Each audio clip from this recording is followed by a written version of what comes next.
Hello and welcome to this week's episode of Urban Legend, the internet podcast about urban legends and other semi-related topics. It's the largest on the internet.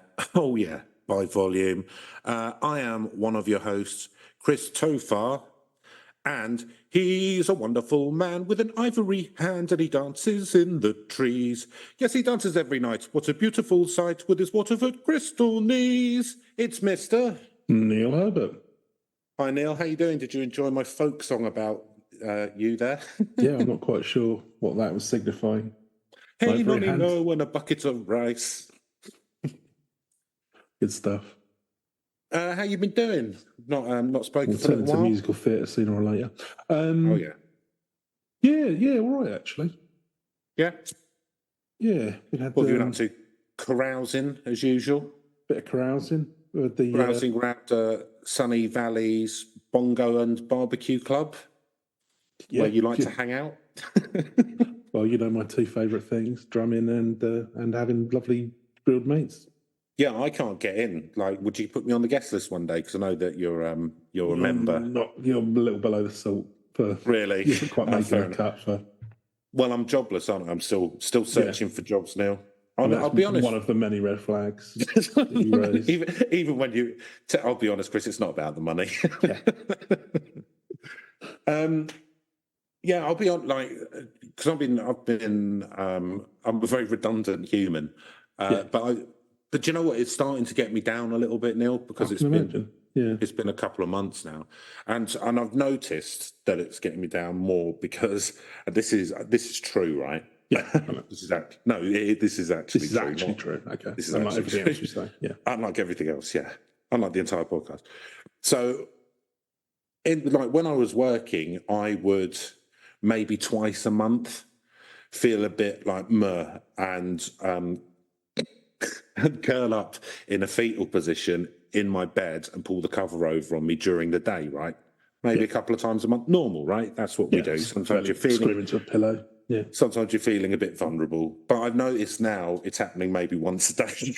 So I think it's starting to get to me. So that's not good, is it? Maybe you need to see some primal scream therapy or something, or listen to more Primal Scream. I can't, Neil. I've already got them on 24/7 loop. Screamadelica just blasting around in the background constantly. I think that might be one of the reasons why I'm doing the fetal in the bed. I would imagine so. Maybe less Primal Scream. But I'll tell you something that cheered me up though a little bit. It's nice segue, isn't it? Oh yeah, no, I like what you've done there. So I saw an article the other day which I sent to you, but I'm assuming you didn't read. It was in Tatler, obviously. The only magazine I read. If it's from Tatler, obviously I would have just browsed my back issues. Yeah. Oh yes, that was in April's. Yeah.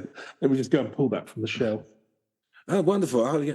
I remember this episode because I found out what Zara Phillips was up to. Oh, it's the one about Winky Van Zyl. Notorious error of behaviour. Here's one. Oh, which cravat's in this season? So it's an article in Tatler, and researchers have found out that different haircuts have different smells due to the different rates of the compound acids breaking down, and so a normal person can't smell it, but so that if you have an income, if you have wealth of above 10 million, no, they use kind of like it wasn't a mass spectrometer, but something like that. It might have been a mass spectrometer.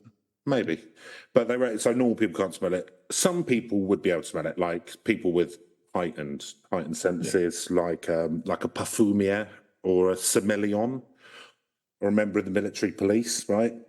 Okay. But so the top 3 nice smelling haircuts. So if anyone wants to go and get their haircut, here are the top 3 that they found were the nicest. Dating a sommelier or some super sensory person. Yeah.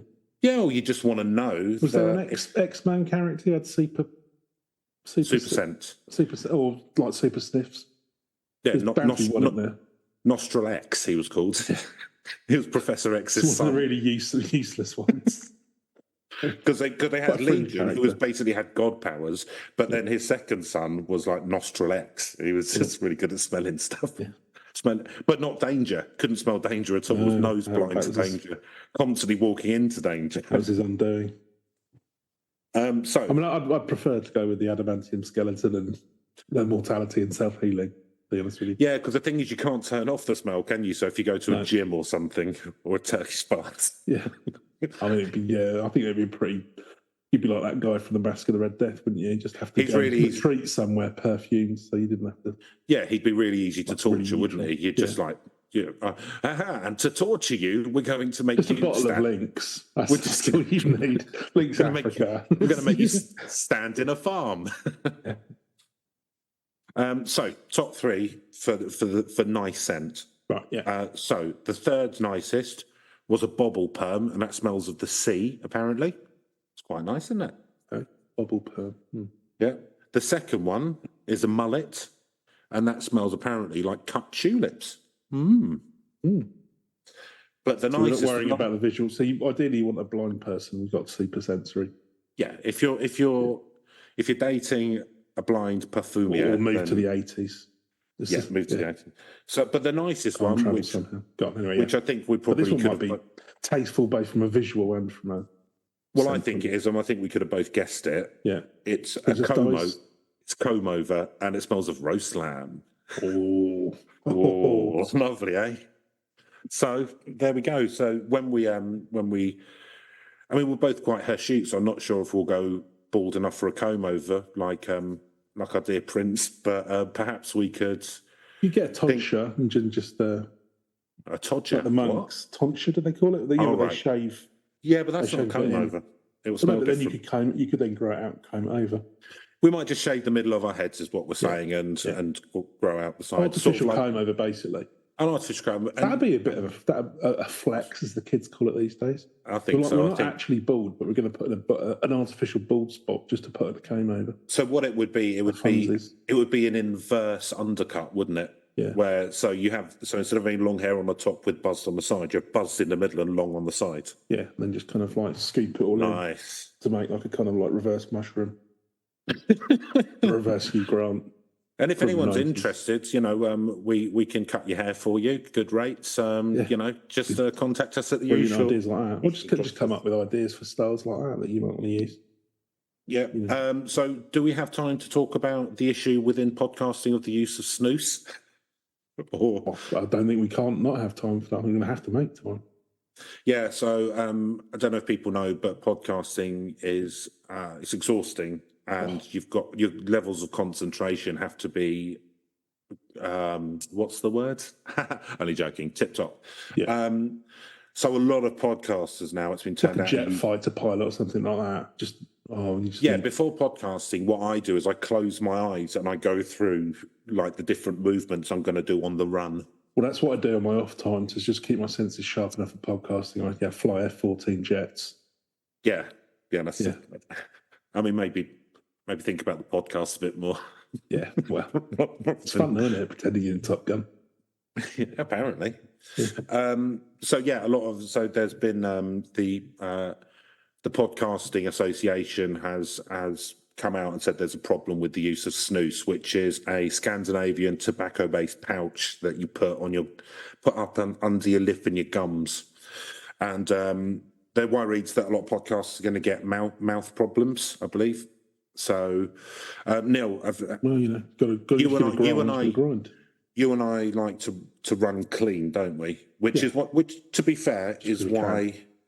Well, because we can, but also might explain why we're not doing as well as maybe we should be. Because do you think because everyone else backed up to the eyeballs and performance? Yeah, we run clean. They don't. Fair enough. Fair enough. If that's what people want. If you want to cheat, if that makes you feel better. Absolutely. If you think damaging your body, your precious body that God gave us, Neil, don't forget. Yeah. Your precious body. Chris, I think you'll find. Yep.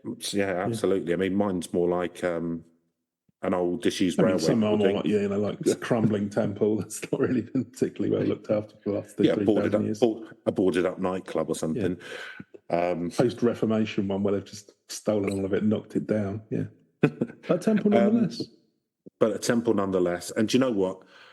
As much as I like money, Neil, and I do like it, as a man who's out of work, money, Chris, some money would be nice, right? But am I willing to damage my temple, God's temple, in the hunt for that? The answer is no. No, call it filthy lucre for a reason, Chris.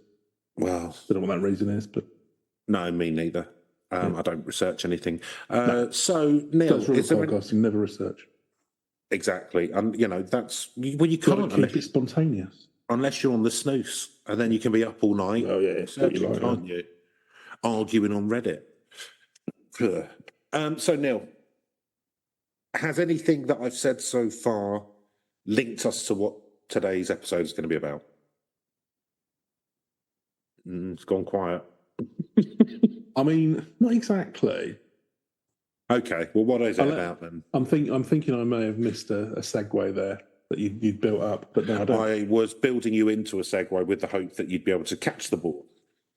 Yeah, that's what I thought, and I realised I was staring vainly at the ground. The ball hit you in the eyes. It sort of hit me in the forehead or something. No, well, I wasn't quite sure what you're referring to there, Chris. I obviously missed something, but this is the chilling story of Terresita Basa, the woman whose ghost may have solved her own murder. Wow. And where's this? So we're in America now. Although, why is it with America and ghosts solving crimes all the time? Yeah, so, we've already had one of these. Was it the Greenbrier ghost? Might have been Greenbrier, yeah. So that's a pod we did a little while back.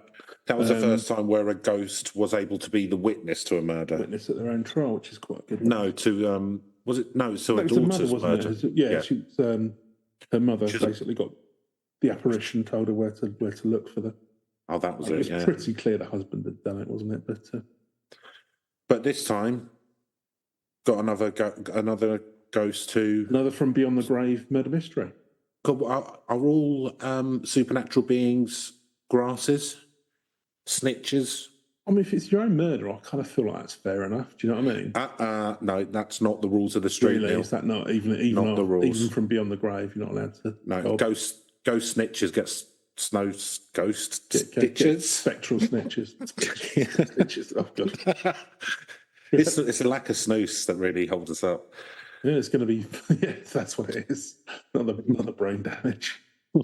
Yeah, from too much snooze. Yeah, from too much snooze. Right. I got excited and lost my article now. There we go. All that's interesting. That's where I've gone. Okay, so yeah, it wasn't somewhere else where they put that and then was still calling it unsolved. But I've had a look through a few different versions, and yeah, here we go. So here's another headline: Terresita Basa, the Filipino nurse who solved her own murder. That's a good one, isn't it? Yeah. But then the subhead is the like Ghost Dad with now disgraced Bill Cosby, or Randall Hopkirk deceased. Yeah. Did he get murdered? I've never seen. I know. I think I watched a couple of the Vic Reeves and Bob Mortimer version. They did, but the reboot. Explain the conceit.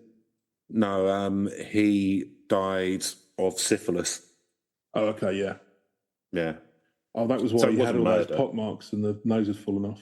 Yeah, that's right. Yeah, it was quite horrifying, wasn't it? Actually, in a lot of ways, it was horrifying. And he occasionally just sort of started to screaming nonsense. Yeah, he wasn't a very helpful. No, he's more of a distraction. Yeah, no, more of a distraction, if anything. And also, from a viewer's point of view, I'd maybe criticise it because it did tend to distract from the story, because it was never explained why he was there either. No, and the two main and him and the main detective character never interacted either. So, well, you know how they always do that thing about how was it Murder She Wrote, and it's like, well, she's clearly the killer because everywhere she goes, like murder follows her around, and there's far too many. Yawn. Hello. So I reckon it's the same thing with Randall Hopkirk deceased. The real thing that everyone's missed is that he actually killed his own partner. And he's trying to cover it up with by syphilis, solving a load of other murders that he's doing himself. Yeah. He gave his partner syphilis, but knowingly, with a foresight, attempt, whatever, anyway. And then got himself cured. Yeah. So he had some quicksilver, but only enough for one. Yeah, just enough for one. The death of Terresita Basa remains one of the most baffling unsolved mysteries to date. Now, that weirded me out, but I think what they're saying here is what really happened. So, yeah, it sort of was there's also a little bit of a potential twist at the end, which we'll come down to. So that's always nice. Now, I'm going to move on to the all that's interesting article on this. There's quite a few. But this is by Bernadette Giacomaza. Giacomaza. Yeah. Or Giacomaza. I don't know. I'm not good with Italian names. Anyway. So she was an immigrant from the Philippines.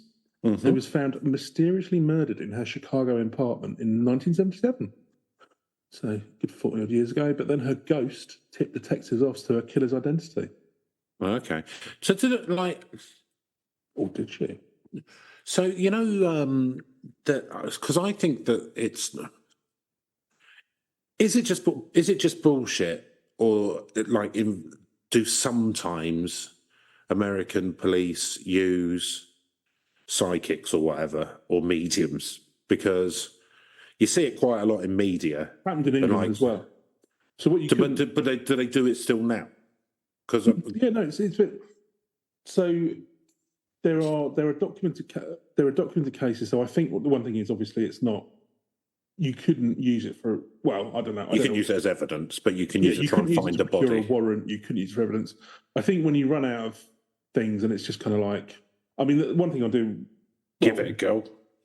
Yeah, exactly. I mean, I don't... Like, if you're really desperate to sort of solve a cold case, something like that, because I mean, all I know about this really is pretty much what I've read of David Simon's stuff. So if you're a fan of The Wire or anything like that, I mean, a lot of it is based around time he genuinely... Well, most people know he was a reporter, wasn't he? Sun, and he was a reporter on the beat. So, and supposedly the thing there was they used to say, for a murder or something like that, if you didn't solve it within... like the first 2 or 3 days, you know, if you didn't have solid leads in the first 2 or 3 days, it probably wasn't going to get solved.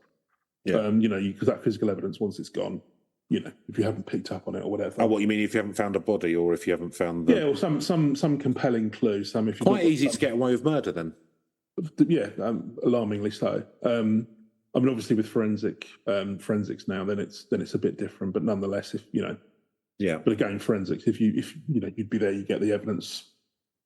You know, fairly quickly. I mean, I know that obviously with cold cases, they can go back and review site evidence years afterwards with DNA testing and stuff like that. But anyway, so that was, I remember them saying, and but yeah, so I think what, you know, if you've got something that's not been closed and there's no other angles, it's not unknown, as I understand, where people will obviously they're not necessarily thinking it's a definite lead, but it's like, well, what else? You know, we've run out of things to try. Let's give this a go. And it sometimes works, yeah? There is, so... Because how would you explain that, being an arch skeptic? Oh, because it might trigger some, I don't know. Well, I mean, but presumably the person brought in isn't connected to it, so how would you... And they go, oh, I reckon it's in the woods, and then they find a body in the woods. So how would you... do you think that psychics are murdering people in order to drum up business? Well, the more over that side, the more they've got to talk to, isn't it? I mean, maybe they are genuine. You've got to freshen the pot, do you know what I mean? It's got a bit lonely and wanted different people. These lot are boring. Yeah, exactly. Get some fresh blood in there, literally. I don't know, spooky, isn't it? No, I mean, well, I can't ever think of a case where I've seen where it's been. I've heard of people going on your crime reporting beat. No. What I'm saying is, I've heard of people going when they get desperate to look for mediums and stuff like that to try and help them. Because every so often you'll get a medium will claim they were involved in some crime, you know, help solve some crime or something like that. Yeah, and you'll always find they were tangential to the case. Right. But from what I've never come across one where it's. I don't know. I've looked that hard, but I don't think there's ever been a case where some. Well, or so, yeah. No, I don't. It's one of those things. You've probably read a couple of things around. It's a bit like, because I mean, the other one, it's slightly, or it's completely different, but it's mildly comparable with. There was an article around. There's a lot of debate around the merits of behavioural psychology for cracking cases and things like that. So you know, you go all the way from like cracker and things like this, where they pretend that they're practically superhuman and can profile people to the degree. The people on the other side of the spectrum, you think it's more or less worthless and charlatanism, but there's it's probably somewhere in the middle of the spectrum. But I mean, obviously it's based on scientific principles. But you know, Well, it's a ish. debatable utility, and there have been cases. The problem with a lot of the mind sciences, as I like to call them, is what they call it, like the filing problem, where basically, so like 100 people will do the same experiment, right, but independently without knowing the other one's doing, and then 99 of them will come up with fuck all results. So they'll go, right, well, we'll just chuck that in the filing cabinet, right, won't publish it. But then one person will get results and they'll publish it. And then so therefore that people go, okay, well, there's something to that. But 99 people who already did it didn't publish the results. If you try to do it, you can't, it's not capable to do it in a repeatable way because you're talking about like... But that's a problem a lot with kind of psychology, and that kind of stuff. That like a lot of stuff's done, and then just kind of people go, all right, well, there's nothing to this, and then put it away. But then the one person who gets an anomalous result will publish it, and then people go, oh, right, well, that's how it works.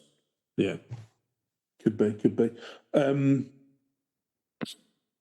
So I've forgotten what we went into on that, but so we don't probably murdering themselves, but probably murdering people. Yeah. Okay, good. Fair enough. That's the conclusion.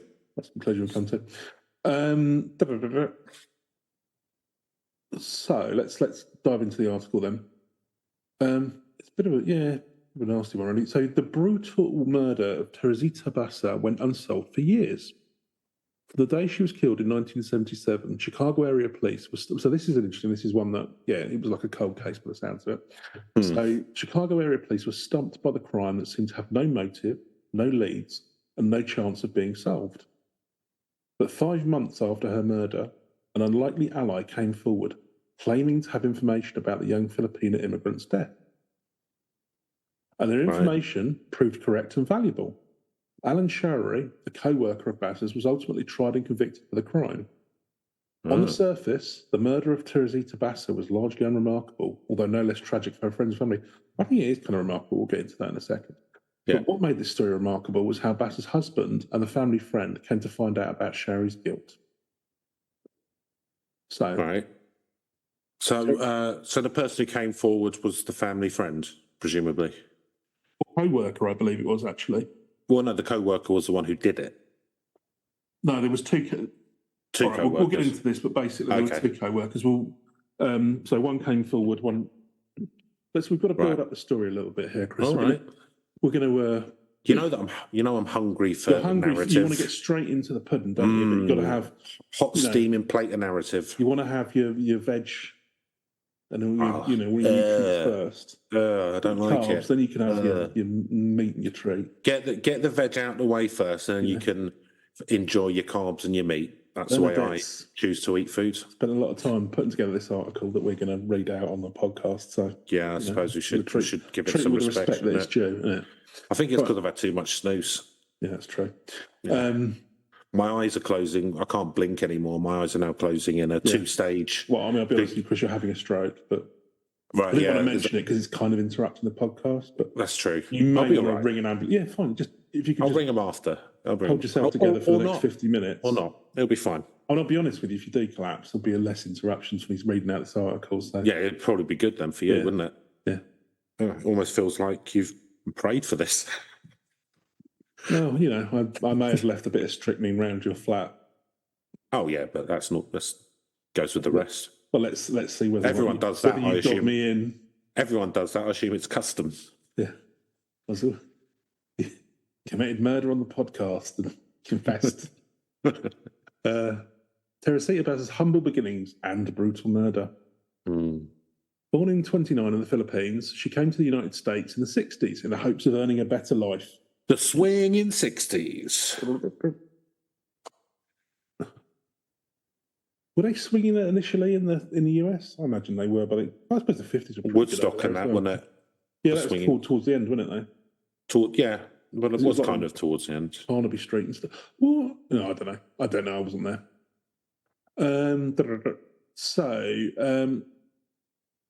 Initially coming to the States to study music, she ultimately became a respiratory therapist, where she worked at Edgewater Hospital.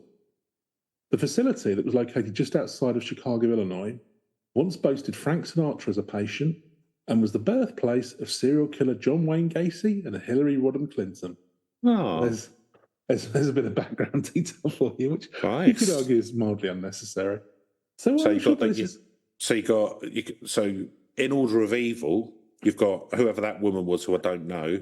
Then you got the clown, John Wayne Gacy, in there, obviously top in of the the pecking middle. order for Frank Frank Sinatra, obviously. Sinatra, yeah, 100%. mafia ties. Yeah, blood on That would be a hell of a dinner party, wouldn't it? Hillary Clinton, Frank Sinatra, and John Wayne. Oh, was it Gacy. Hillary Clinton? Hillary Clinton was.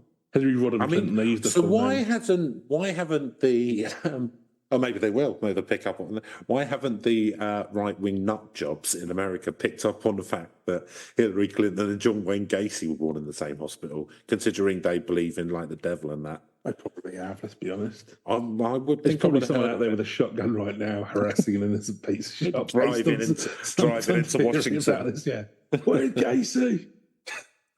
Hillary Clinton and Gacy were brother and sister. Yeah, swapped at birth. There's just Frank Sinatra looking on moodily. Well, Frank Sinatra was on his hat.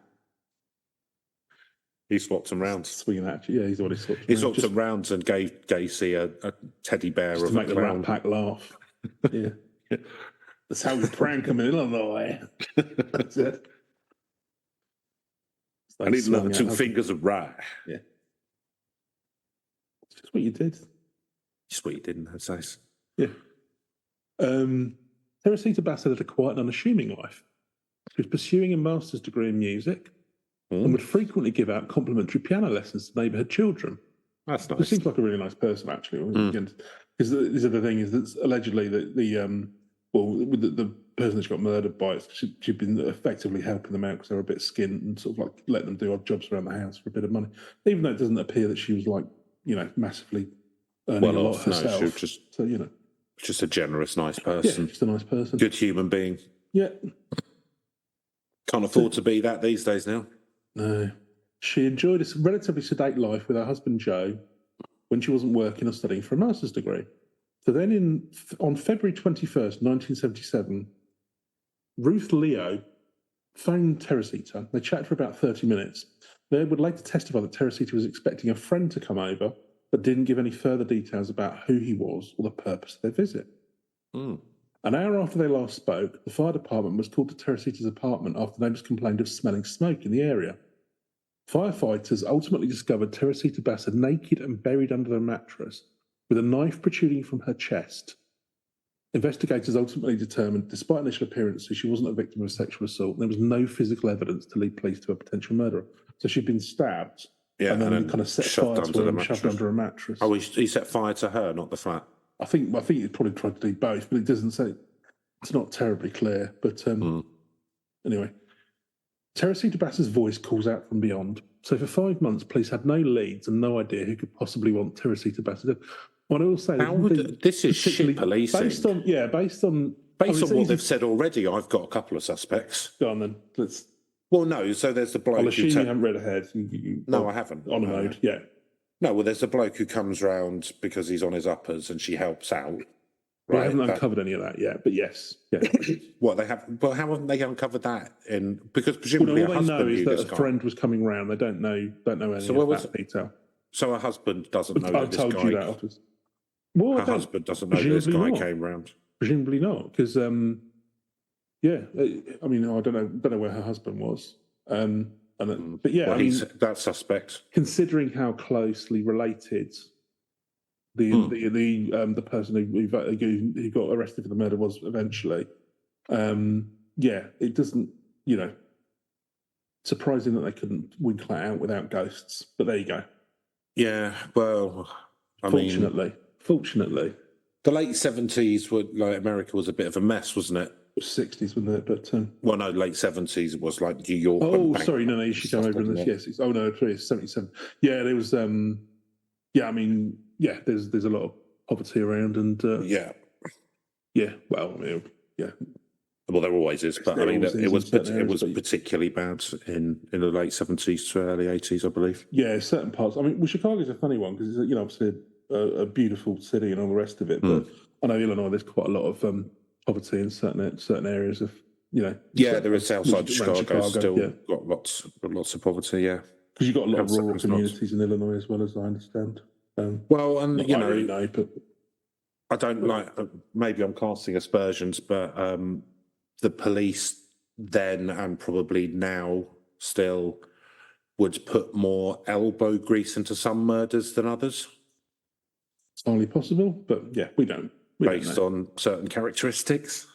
Anyway, look, they had no leads, and they had no. I don't know what you could be referring to, Chris. Had no leads and no idea who could possibly want her dead. And after 6 months after she was murdered, the Washington Post reported that Dr. Jose C. Chua Jr., who was a co-worker of Basa's, claimed his wife, Remebius, was having visions. Remebius? What, the god of the moon? I think I'm probably pronouncing this completely incorrectly, so apologies to the Filipino audience. But Remebius? Yeah, that's... Tonight we dance for Remebius. That's the name. Yeah. Because the husband seems to understand Tagalog as well, but Jose sounds more Spanish to me, but I don't know. Yeah, but there's a lot of... Philippines was ruled by Spain for about 150 years, and so there's a lot of Spanish influences there and that kind of stuff. That's why it's a massive Catholic country. And then America took it over for a while, and then I think it got independence early in the 1930s or something. So, however, 6 months after she was murdered, the Washington Post, the co-worker of her wife was having visions about her murder. Doctor, I would like to ask you for help. The man who murdered me is still at large, Dr. Chua claimed his wife said while she was in a trance. Mm. When he what are you up to, love? I'm in a trance. All right, let me know when it's done. There's some bits missing from this. Let me just check on one of the other articles. So, oh yes, the couple were also Filipino natives. I'm now switching over to the Esquire Filipino version. Mm. There's no Tatler, though, is it? There's no Tatler, unfortunately.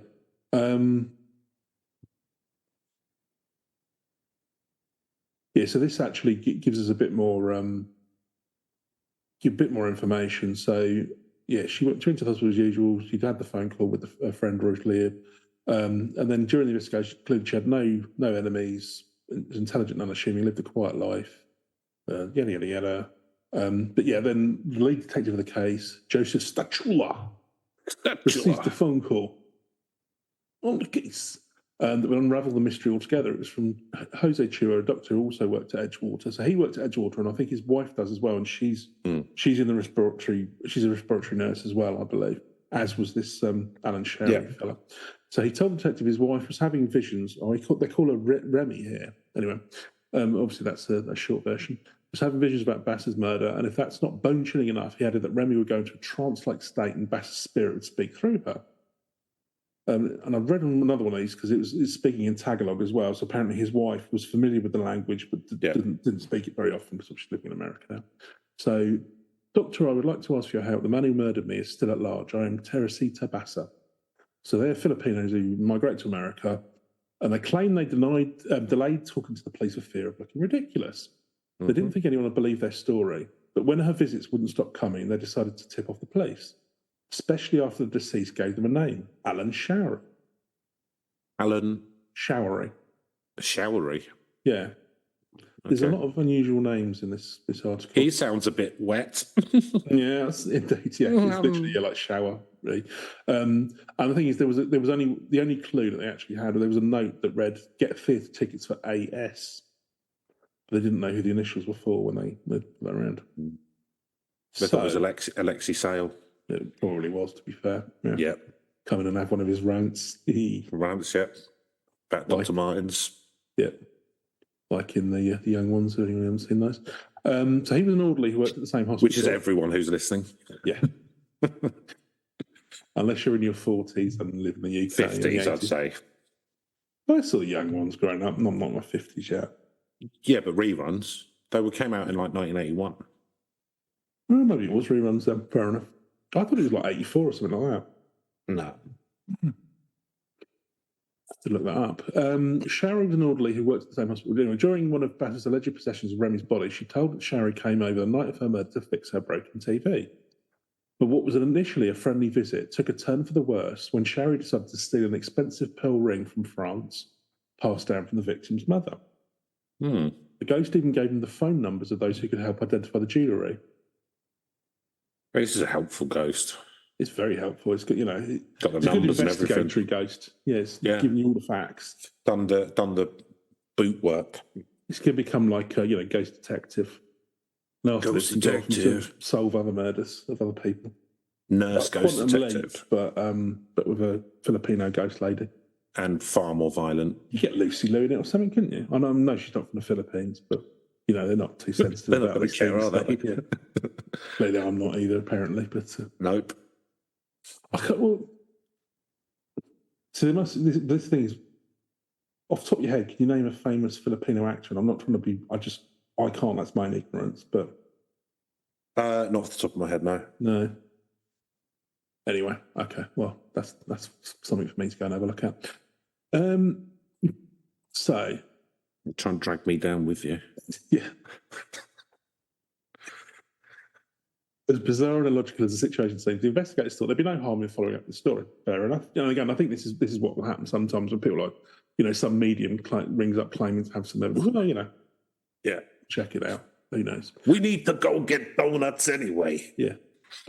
Perhaps they had a gut feeling.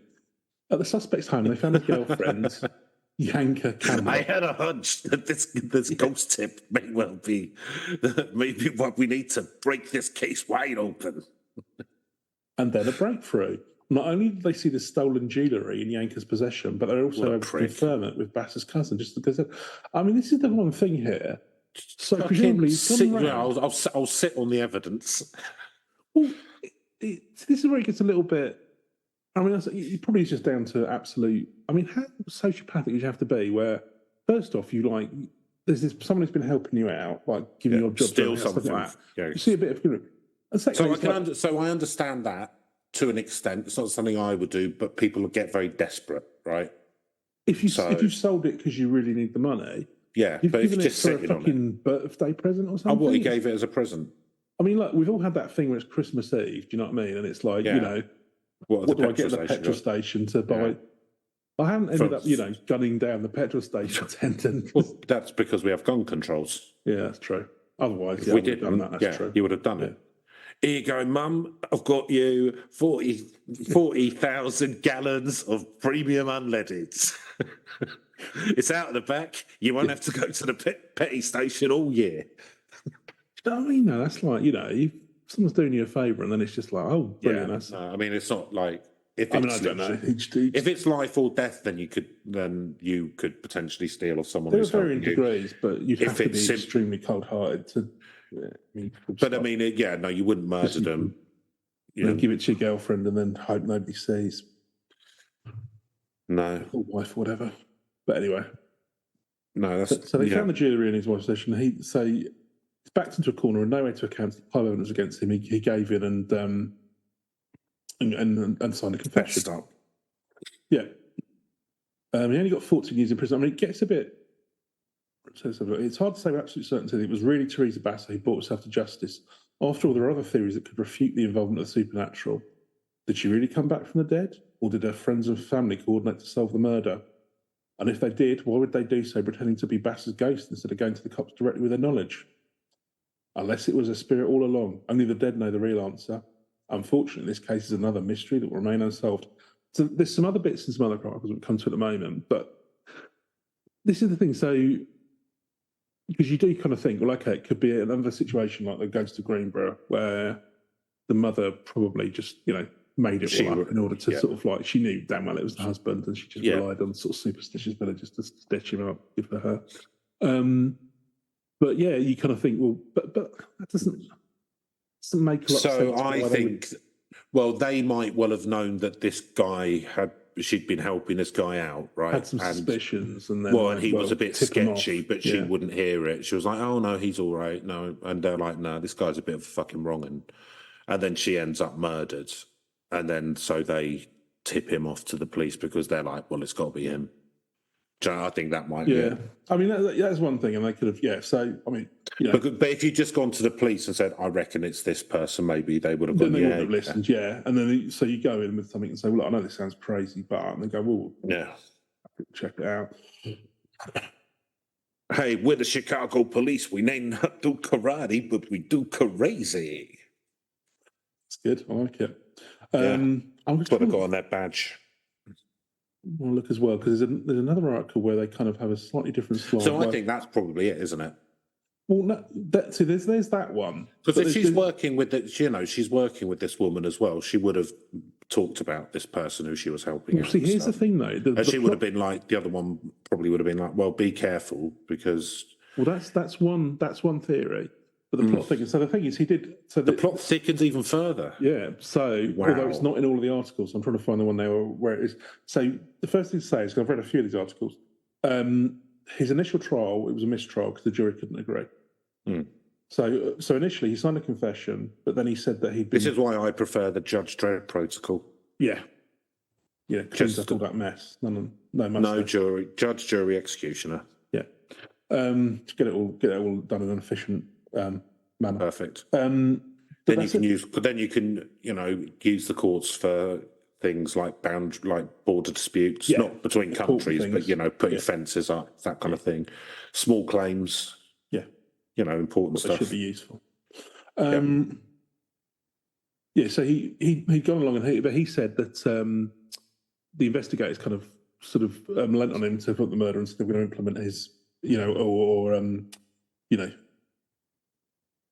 would, what's the word? Say his wife was an accomplice or something. Yeah, say his wife was an accomplice. I forget the word I'm reaching for. But they strong-armed him. That's the weird thing. Yeah.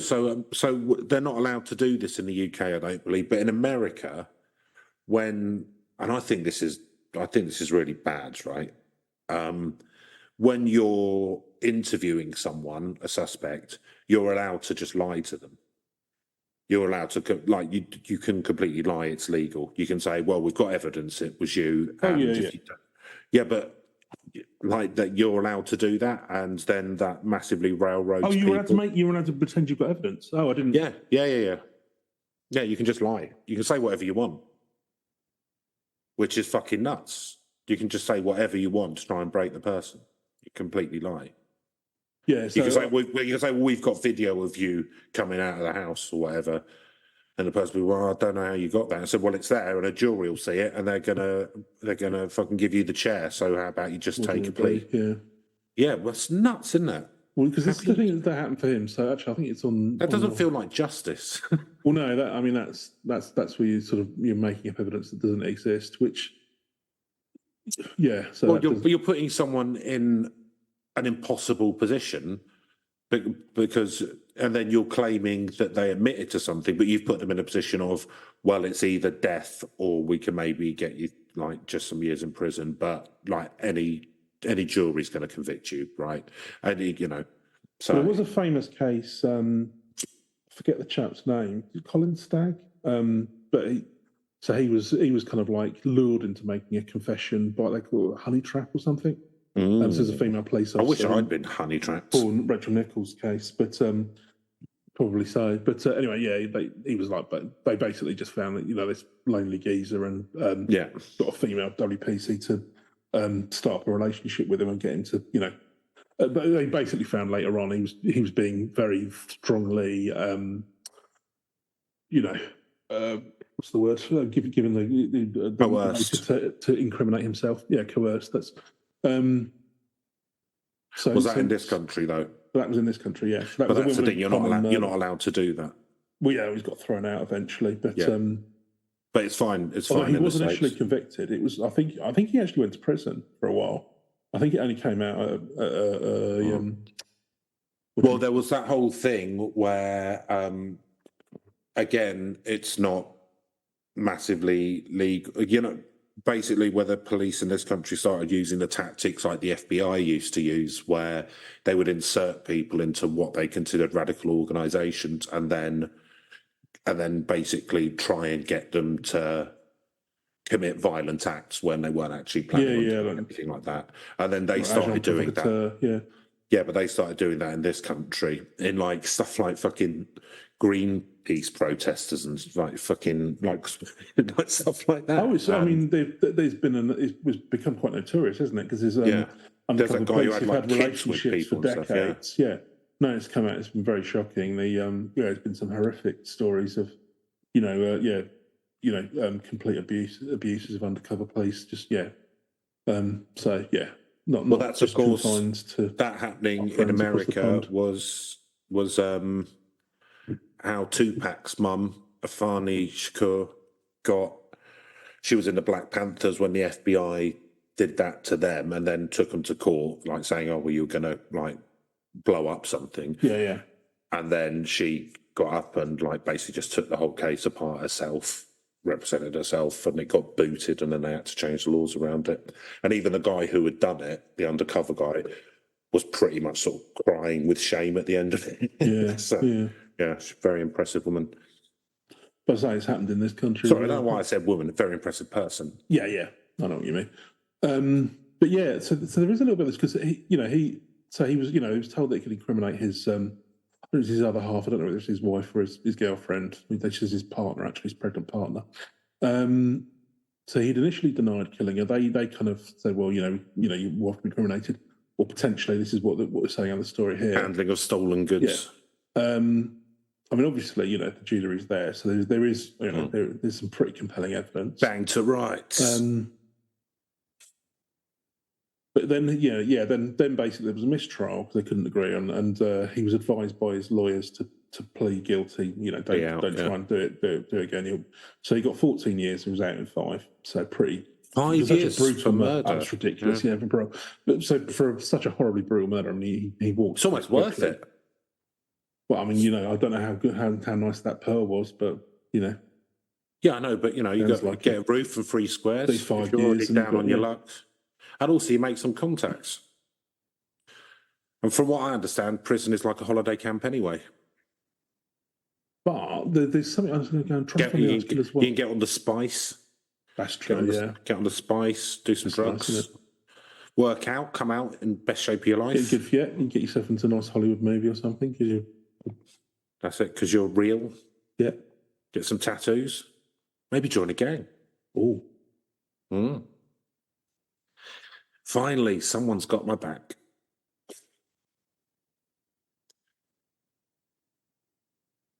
So I'm just trying to, because there was another article on here, and I can't find it now. But anyway, basically, that had said, so there is a potential twist at the end where, here we go. Yeah, so this is from Mamma Mia. That's a weird thing they put on the musicals website. Yeah, we're trying to branch out. We're not getting the traffic we used to when the film came out. www.mamamia.com.au. So from Australia, I guess. So it's got tickets for ticket. It's got like it's a really weird sequel where you click on the menu and it's got tickets for ABBA, tickets for the West End, Murder Tales. Yeah. The third one was really weird. Yeah, that James Bond guy was singing about a murder from beyond the grave. So it was very odd. But yeah, so did they really send Beyond the Grave? Did they work together? So Remy Chua, who was the one who was having the visions, and Shari worked together. So Chua may have found something incriminating about him through the hospital. But it's also possible that Chua had a grudge against Shari, as it's been reported that he'd made complaints about the quality of her work. Right. And it just so turns out she got fired the day before she started having her visions. Oh, okay. So according to Mysterious Chicago, Shari's lawyers tried suggesting in court that she was the real killer, that she'd sold Shari the jewellery, which explained why Calmac had it. Oh, there you go. Sure. So they explained that then. And then came up with a possession idea after losing her job at the hospital. Okay. The lead detective, though, says she was never truly considered a suspect. So, I mean, would he not have mentioned any of this? Well, no, his lawyers did. Well, yeah, okay. So it didn't come out under the confession, did it? Like, he wouldn't have said, how did you get that ring? That person sold it to me. Well, I suppose it's if he was being leaned on for a confession. But yeah, you think he would have come out with that first. Yeah, the person who is the only witness who's claiming a ghost is talking to him. Actually sold me this ring yesterday, so maybe you want to take a little bit of a closer look at that. Well, he may not have known that at the time. And I don't have time for that. But how did you get hold of that? Yeah, it was sold to me by such and such a person. You think you would have come out of that? I mean, who knows? But how would you be able to connect those dots now? They're not superhuman.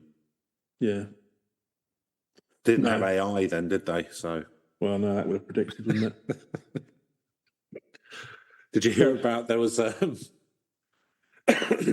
court case in the UK recently, like last week, and it was like you can tell what kind of person this was, right? Because it was this woman trying to argue that she shouldn't pay capital gains tax on something, right? And she Quite went right, in.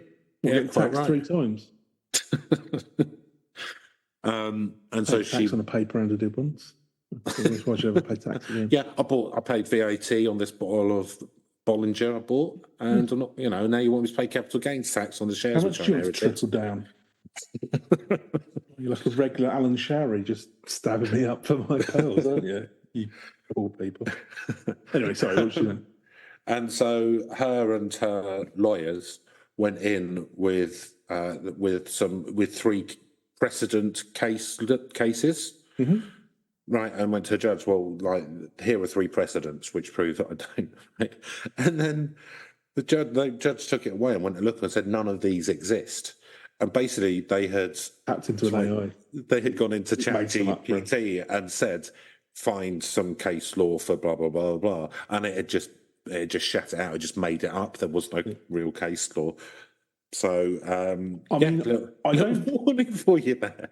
Well, this is the thing, but this is like with anything like it's that. It's a fucking search engine. Well, yeah, no, the thing is, there's nothing wrong with using. It's a bit like when people go, "Oh, you can't trust Wikipedia." It's fine as an initial source. The point is, you always cross-reference. The point is, you always cross-reference with real sources afterwards. So I don't think there's anything wrong with them using AI to hunt down precedents. The fact that they didn't bother to then look them up and actually check them. Typical of the bourgeois classes now. Fuck's sake. Typical. Yeah. I tell you, the thing. So the problem a little bit with AI for me. Lawyers as well, to be fair. Terrible lawyers. Yeah, bet they fucking get money charge a lot as well. Trousering thousands an hour. Anyway. So the thing is, like, when you search for something on Google, right? You go, I've got a lump or whatever. Yeah. Whatever you're looking at, right? Yeah. Then it will come up. Shape and penis. Yeah. Yeah. Is this normal? Yeah. Should I have a third test? Whatever it is, whatever you're looking at, just off the top of my head, right? I night terrors every night normal. So but then it'll bring up a load of results. But you can see where the results are from, can't you? So you can see, right, well, this one's from InfoWars, maybe I'll disregard it. This one's from The Guardian, maybe it's a bit of a better source, right? Whatever, you can see the sources. Oh, I see the left-wing bias creeping in. Yeah. This one's from the British Medical Council. Yeah. Whatever. This one's from Alan Alex Jones. Perfectly equivalent. This one's from David Icke. Got to balance them out. But you can see what the source is, and even if you, and sometimes you go, well, okay, but who is this person? And you can look up what that website is, and you go, oh right, it's owned by RT. Maybe it's a nutcase. Yeah. Yeah, fine. Oh look, they're David Duke aligned. Yeah, I'll disregard immediately. Yeah. But the thing is with the AI thing, when you do the search, like, you don't know where the sources are coming from. No. So I think, like, people go, well, it's just like a search. Don't worry about it. It's like a search thing. You're like, yeah, but with searching, you choose out of the sources that you're looking at. I've not really used it that much, but I have no problem with people using any of these kind of shortcuts. But the whole point is you always go and check these things yourself as well. Yeah, that's where becoming a professional is. But it's replaced humans now. Okay, isn't it? I don't particularly like humans. A few less of them, thank you. You like AI? Yeah. All right, fair enough. That lovely movie by what's his face, Steven Spielberg. Robot was the really nice one, wasn't it? No, AI. It was literally called AI. Was it? I've not seen it. Obviously. Yeah, Joel Haley Osment, and we've talked about this before. Had what's his face? Oh God, a really bad day from memory today. Who was the guy who was in, like, New Pope? Jude Law. Sorry, the one that took me so long to get to. Yeah, Jude Law plays a sex bot in it. Yeah, he's a sex robot in it. Yeah, he befriends Joel Haley Osment, and they go on adventures around the country, and then banging all the way, are they? It's a bit of a. It's a really weird kind of thing to give him that appellation. Well, they couldn't just make him like a British butler robot. Yeah, exactly. Yeah. Why they had to make him a sex bot, I've got no idea. But anyway, they did. So.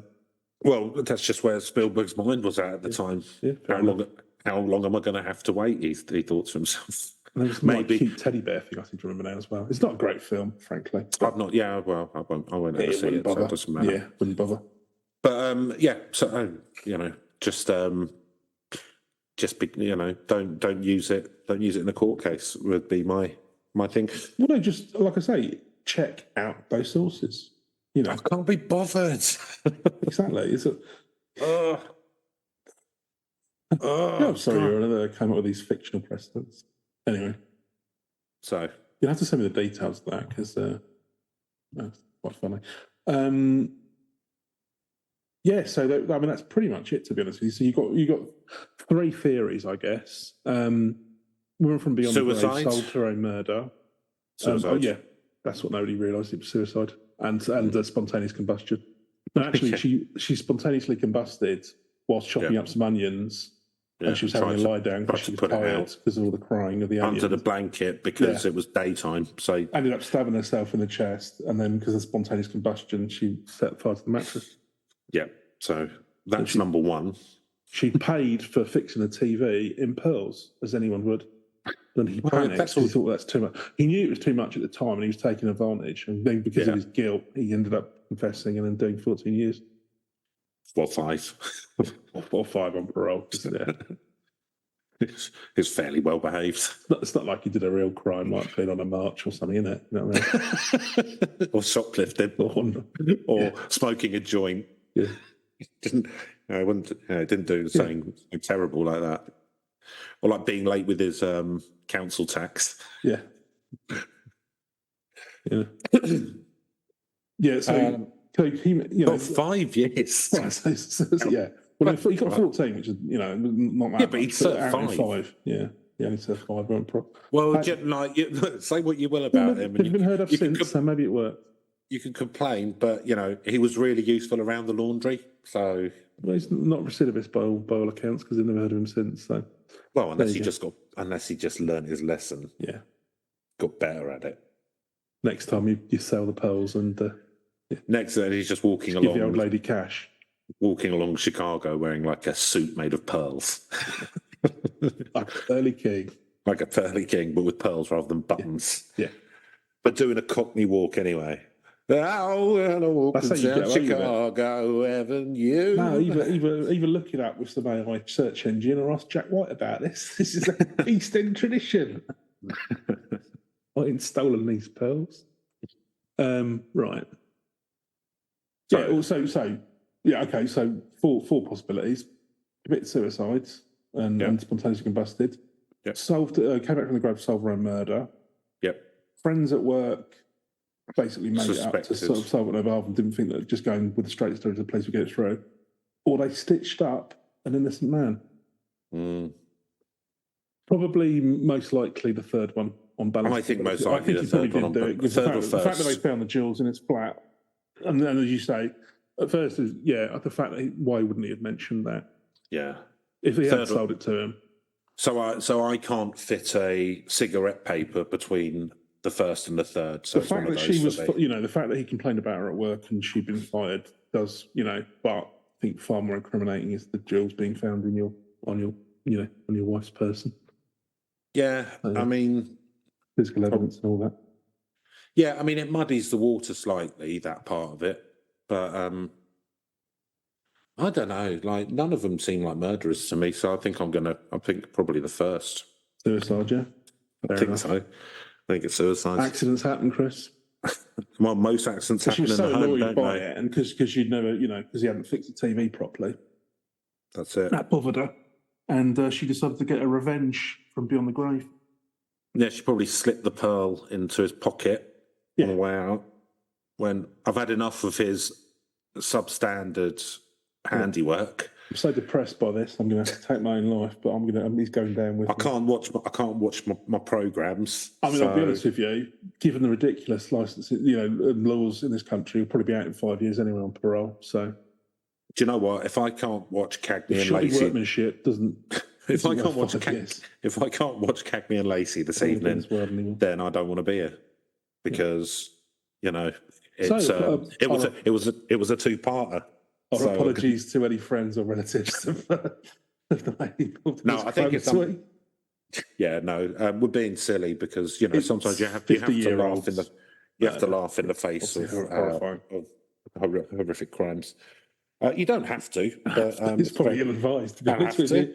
Certainly don't have to do a podcast doing that, but no, I mean we do a lot of stuff we don't have to. But, sometimes you make your own choices in life, and sometimes they're ill-advised, and that's but as of yet, they haven't bitten us on the arse. So, and it's been nearly 3 years. What could possibly go wrong?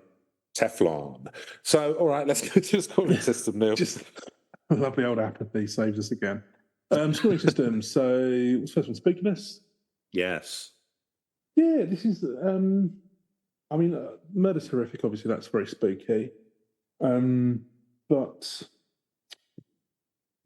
getting justice from beyond the grave is kind of the opposite, really. It's kind of like it's quite, the idea that you'd be comforting. Able to, it's comforting, isn't it? That you could, your loss. Well, and also there's obviously something beyond the grave, which is my greatest spookiness of all. That then be nothing.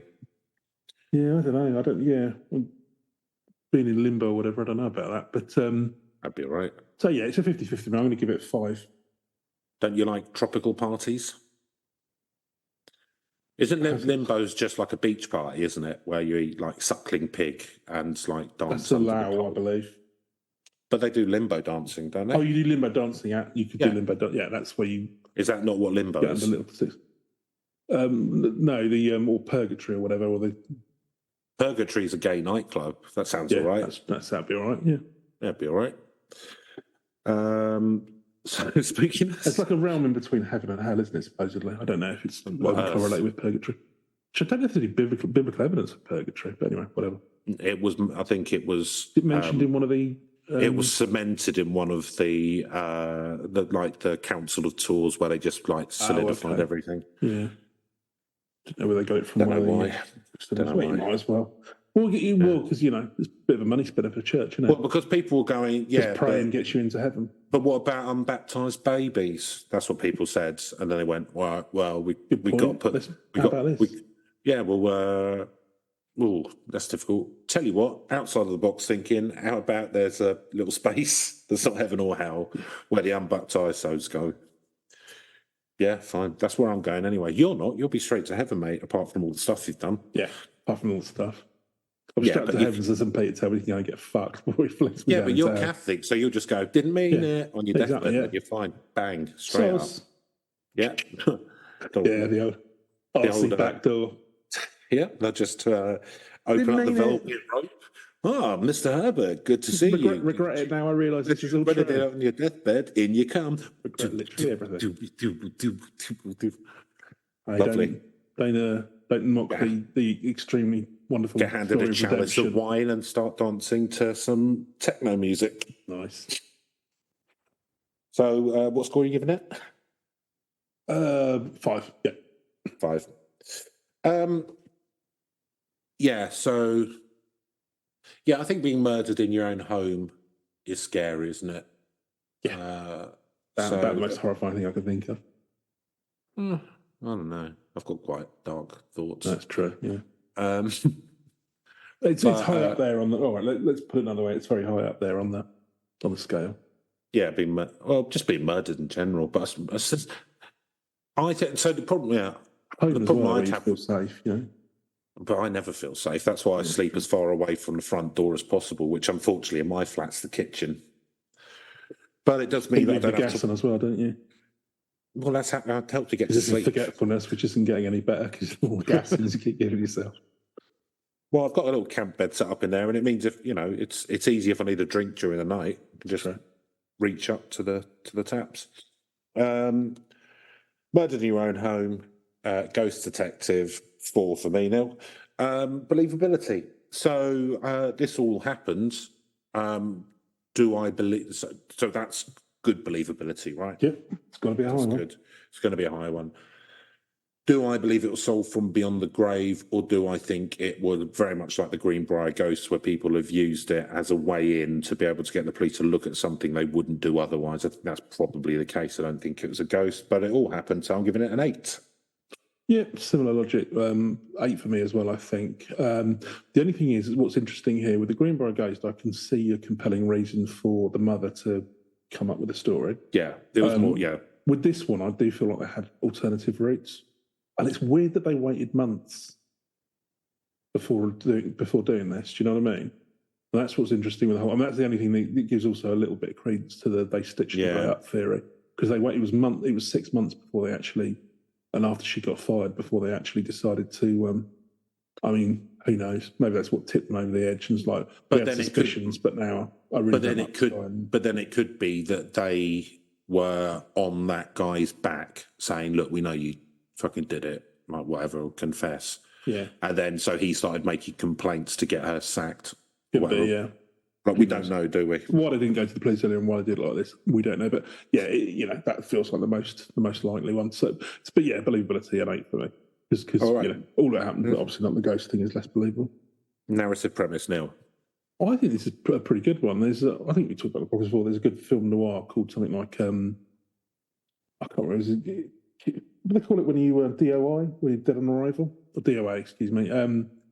Yeah, basically a guy walks into a police station and says, I want to solve a murder. Mine. So you could do it from beyond the grave. So yeah, it'd be like a mixture of Ghost Dad and Randall Hopkirk. And Randall Hopkirk deceased. I think that'd be quite good. I definitely got some notes about making the ghost more involved. But yeah, I think she's got there's quite you've got quite a good character here in terms of the lady who's having the victim, but it seems like good person you want to avenge the death. I think I do like the whole thing about solving your own, a bit like with the Greenbrier Ghost, solving the from beyond the grave and sort of supernatural justice, and that's all pretty good. You've got the potential twists on you at the very least you could have a red herring about whether he did it or not. So there's potential for a twist at the end. So I think it's quite strong. I'm going to give it. Normally the narrative premise is not so much, but there's a lot of meat on these bones. I'm going to give it a 9. 9. I think there's a lot to it. Yeah, do you know what? Like, it's a really interesting story.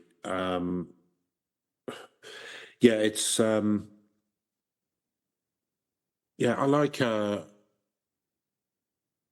I like the fact that there is question marks, isn't there? There's that twist at the end. It's kind of like a horrific homicide life on the street story, but then if a ghost came and helped solve it, so I don't know. If you did it really gritty, like it's a really hard bitten ghost. Or you could do it like because this is the thing. Oh, isn't like what was there was a TV show or something. Not I think there's something called Medium. But Ghost Watcher or something with Jennifer Love Hewitt. Oh, I think that was like Ghost Writer, I think it was called. No, that's different. That was a kid's children's TV. That was more like Don't Smoke Marijuana and stuff, No, it taught you how to form your letters. Oh, was that the magic pen, yeah. I've only seen clips on YouTube or whatever. Ghost Whisperer, that's what it's called. So I think that might be... Never seen it. Neither have I, despite Jennifer Love Hewitt being in it. There was one with Anna Friel where she could wake the dead and get them to point out who their killers might be. Like a detective that was thing. Silent Witness? No, that's I think that's a Linda LaPlante or something. This is by Alan Ball, the guy who does a lot of American stuff. The sort of he's semi-goth. Right. Two old men rambling about things I don't remember podcast. So anyway, I'm wondering if these shows are like that. Pushing Daisies, that's what it was called. Okay, so I'm gonna not talk anymore, and I'm going to give it a 7. And Reach, so not massive. I imagine it's quite well known in Chicago and stuff, but it's not as big as the Greenbrier or anything, despite the fact it was much more recent and has a similar storyline. But it's not got a big reach, but I'm going to give it a 3 now. And what's the one before Reach? So I don't think I've come in. Yeah, you did already. I have. You gave it a 9 for narrative. Oh, of course, narrative. Yeah, okay. So Reach, I tend to agree. It should, if anything, it should be better known. But I'd never heard of it. I think the thing is as well, it's kind of like it's more of a. I mean, we all said we're not going to become a true crime podcast, but we're edging that way, aren't we? It's kind of a little bit more of a true crime thing, really, isn't it? With a ghostly twist rather than an urban myth. So, and I guess for a lot of people, the sort of ghost twist isn't enough to, I suppose, as well, because it was, for a lot of these articles, they paint it as quite cut and dried that he did it, and it was all solved 6 months later. So I suppose for a lot of them, it's a true crime thing rather than an urban legend, which takes away a little bit of the mystery. Well, that's because they don't look deep enough. Exactly. If you'd read 4 or 5 articles like we did, you'd go for the potential twist. That basically an expert. Yeah. And then you could sort of milk a little bit more of it and turn it into more of an urban myth. So I think that's probably why it's less of an urban legend. But so I'll give it a 2 on that because I don't think it's actually got a lot of reach. That gives us an overall score of 46-0. So, not too bad. Good story and a compelling one this week, I think. But yeah. Yeah, absolutely. And, it's a shame what happens to what seems to be a nice person. If you want to get in contact, you can at herb.legends.podcast@gmail.com or at legendsurbane on the Twitters. If you're the person who gave us our first ever 5 stars on Apple Podcasts, then thanks very much. If the rest of you could get your fingers out your asses and start doing stuff, that'd be nice. And next week, we're going to the Soviet Union to talk about some potential animal-human hybrids. So for the use in war. In his thing with what was it? Tucker Carlson or whatever his name is. Yeah, Tucker Carlson. That's the most American name. Other than Chet Eagle. Chip Phoenix. Yeah, that's true. You can't say the most American name because there's always going to be another American with another American. Randy, Texas. Yeah. That should be a lot of fun. And all right. Have a good week, everyone. Keep safe, and we love you. Goodbye. Goodbye. It's an urban legend. Oh, yeah. I like girls, you great. Oh, I'd give them my best. White and white, please, John.